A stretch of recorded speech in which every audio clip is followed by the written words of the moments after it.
नागपूर जिल्हा पोलीस 2021 ला काय प्रश्न विचारलाय, एका चौरसाची बाजू 20% वाढवली असता त्याच्या क्षेत्रफळामध्ये किती टक्क्यांनी वाढ होईल?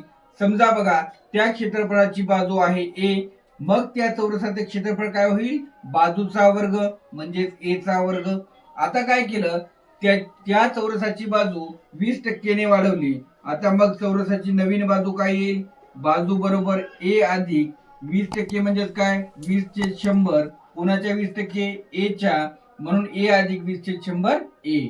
मग काय येईल बघा, हा शून्य कटला, हा शून्य कटला, इथे 0.2 येईल, म्हणजे ए अधिक 0.2 ए म्हणजे 1.2 ए. ही त्या चौरसाची बाजू झाली.